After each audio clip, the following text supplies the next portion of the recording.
Governança e Design System. O Design System ele termina quando a gente já tem ali os componentes desenhados. É esse o dono ali de um projeto desse. Bom, existem mais entre o desenho e o código do que sonha o seu desejo de construir um Design System. Além do ferramental, o Design System também precisa de uma dose de cuidado e governança. Governança é uma palavrinha diferente aí, que surge no nosso dia a dia quando a gente está pensando em Design System. Mas o que seria essa tal governança e em que momento do processo ela aparece? Bom, eu sou o Jefferson Alex, sou Head de Product Designer, e esse foi um podcast onde eu descrevo algumas experiências e compartilho alguns aprendizados na área de design de produtos digitais. Bom, quem está entrando aqui, quem está entrando na área de produto digital com um papel de designer, seja UX, UI ou Product Designer, acaba ouvindo falar do tal Design System. Em linhas gerais, é um produto interno que ajuda a equipe de tecnologia e produto a terem padrões ali, terem uma construção e manutenção de features, sistemas e também a lidar com a comunicação e acessibilidade. A princípio, quando se pensa em Design System, vem logo em mente a biblioteca de componentes de alguma ferramenta. Hoje a mais falada e usada aí é o Figma, mas amanhã pode ser outra. Assim como antes do Figma reinava ali o Sketch e o XD também já foi também ali a sua vedete, ele já teve o seu tempo, até o momento em que foi descontinuado agora. Então as ferramentas vão e vêm. A InVision tentou fazer a sua, até avançou um bocado, mas depois também desistiu, chegou tarde nessa corrida. Enfim, ferramenta vai e vem. Então por isso que eu gosto de discutir sobre o assunto sem entrar no mérito da funcionalidade ali específica dessa ou daquela ferramenta. A ideia é explorar o processo de governança aqui. Então, bom, imaginamos que você está lá fazendo o seu trabalho de designer, criando componentes, estilos, layouts e compartilhando isso com seus colegas ali no design, nos ritos da equipe por ali. Aí surgem algumas perguntas que vão aparecer ali no cotidiano, vindas de diversos lugares, inclusive. Elas vão ver como, por exemplo, qual o protocolo, na verdade, ali, para lidar com os padrões obsoletos, né? Quando a gente pensa ali durante a evolução do seu produto, do trabalho, do style guide, da biblioteca, como é que eu lido com as coisas que já não são mais usadas, já foram pensadas em algum momento e agora não podem ser reutilizadas, não podem ser utilizadas de novo, né? Como esses padrões, as bibliotecas, os componentes, por aí. Como é que eu faço para gerenciar a solicitação de um novo padrão? Né? E aí, como é que eu faço isso?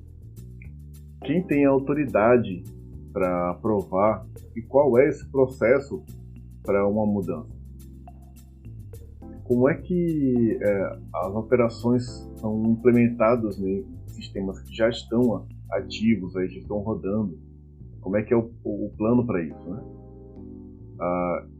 Qual que é o mecanismo, inclusive, para comunicar as alterações?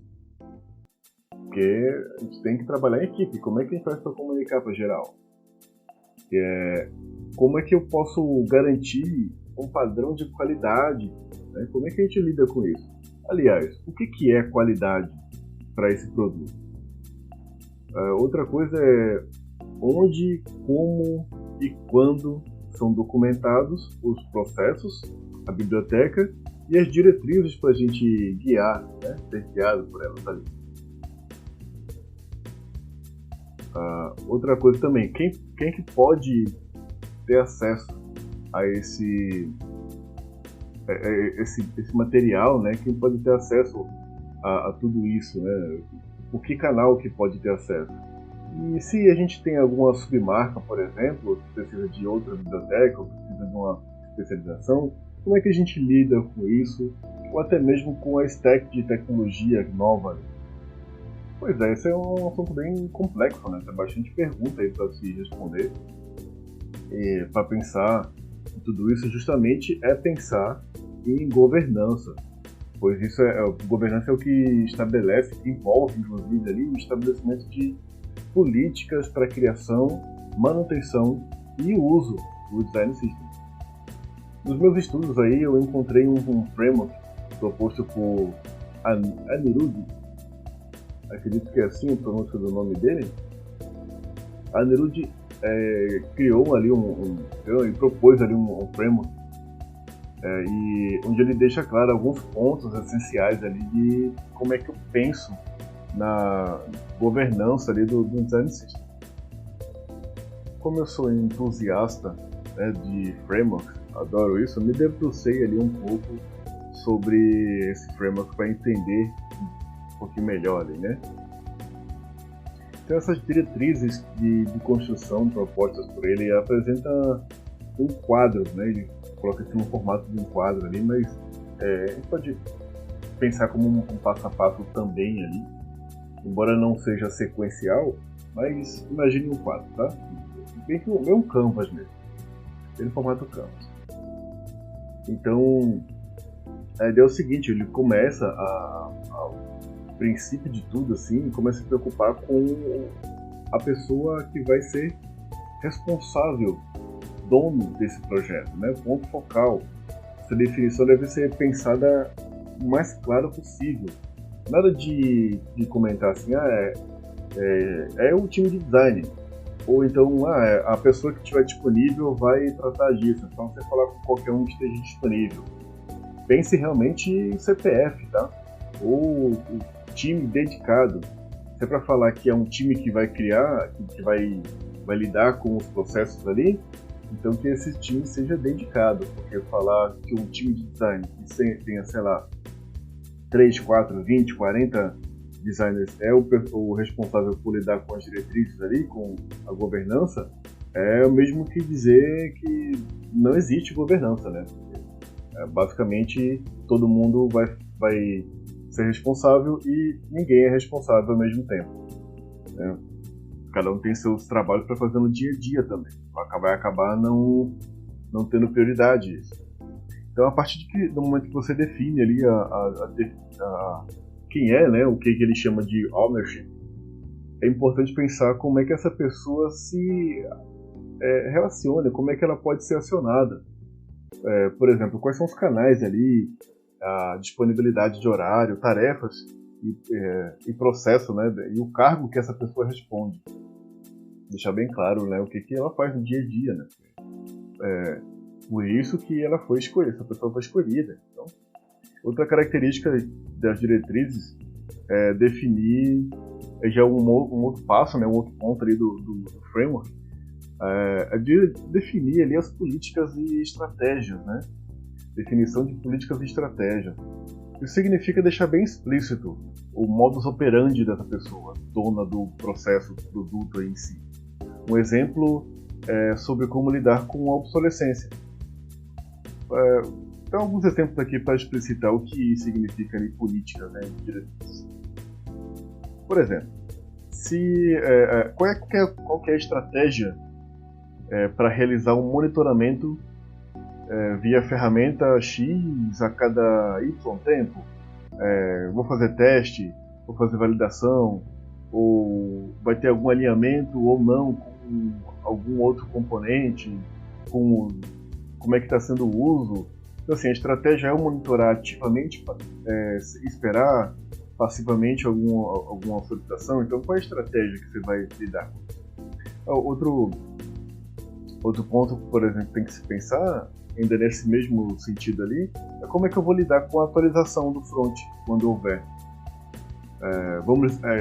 Uma estratégia que é bom se pensar é assim, tá, e aí, como é que a gente vai iniciar tudo? Como é que é o modo zero da coisa? A gente vai... vamos iniciar com um design system do zero, com a biblioteca zerada, assim, vamos criar tudo desde o primeiro princípio ali, token, tudo do zero, ou a gente vai partir de alguma fonte já existente. Quem pode ter acesso, inclusive, e quem deveria ser comunicado em que nível sobre esse produto. Então, tudo isso é política e estratégia, tá? O próximo ponto também que o framework aponta é sobre criar um guia de diretrizes e padrões, para que as pessoas saibam como e o que fazer para quando precisar criar alguma coisa, né? ou da manutenção. Aqui é uma coisa bem prática, sabe? Porque assim, é necessário se preocupar e deixar bem explícito como são feitas essas coisas a partir de agora. Quais as normas e qual a norma a ser seguida, como não fazer, inclusive, como documentar, como lidar com tone voice, ou seja, é ter uma preocupação minuciosa sobre o que for padrão a partir de agora. Linkando com definição de políticas e estratégias, pense como isso será acessado e comunicado. A documentação é o próximo ponto do framework, né? Outra caixinha que ele coloca ali, só que dessa vez lidando com a preocupação ferramental mesmo. Estabeleça uma ferramenta usada e qual é a etapa do processo e para qual finalidade ela é usada.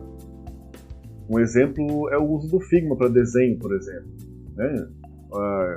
Estabelecidas as marcações, que padrões que deveriam acompanhar os seus desenhos, a sua apresentação na ferramenta de documentação escrita, a sua representação na ferramenta final, inclusive na documentação final, como por exemplo o Zero Height.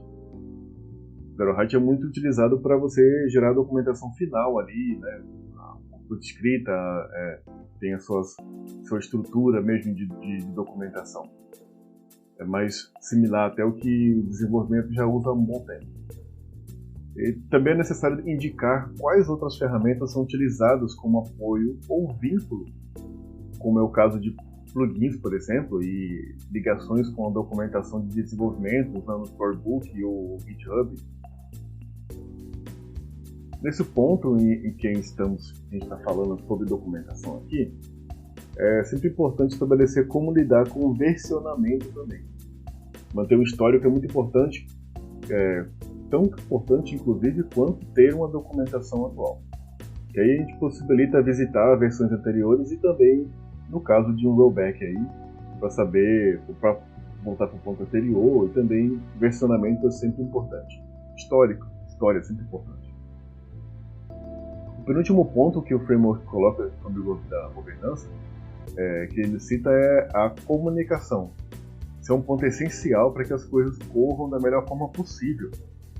Porque sem comunicação o projeto vai sempre ficar à mercê das intempéries ali do dia a dia, e assim que cai, é justamente assim que cai na descontinuidade.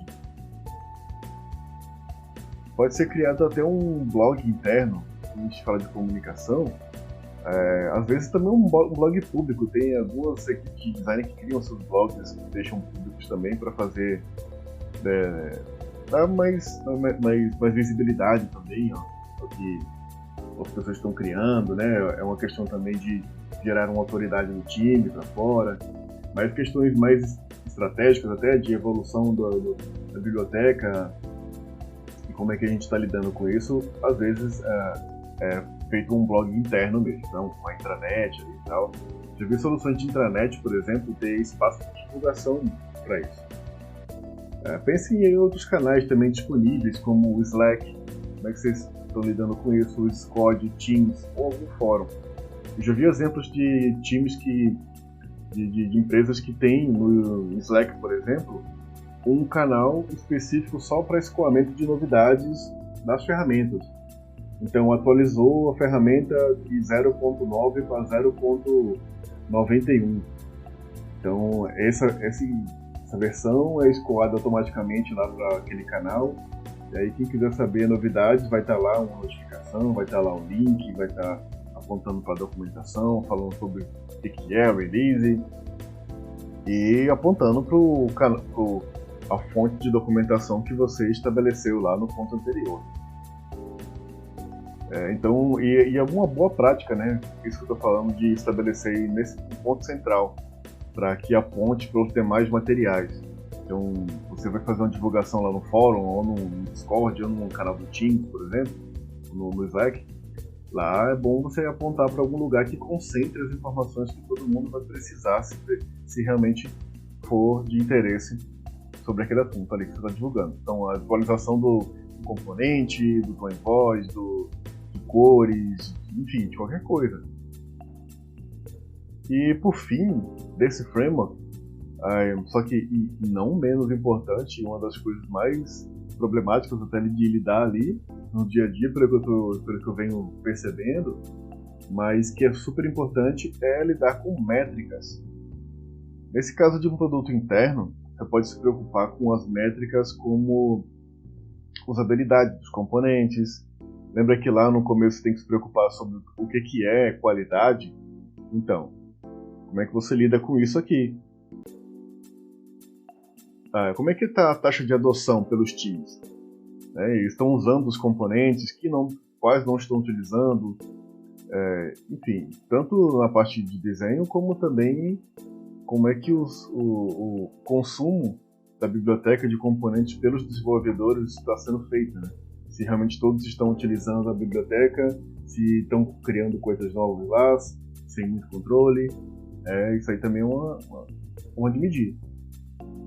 Como é que está sendo a consistência, né? Você está tendo ali seus ritos, fazendo seu ciclo de feedbacks ali, acompanhando como é que está sendo as entregas. Então, como é que está essa consistência? É que você estabeleceu alguns padrões, está tendo aderência, realmente está sendo seguido.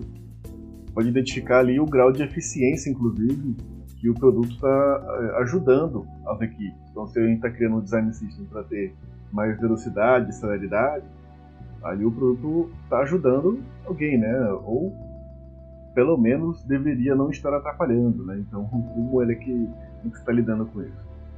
Isso tudo passa também por uma investigação sobre custos.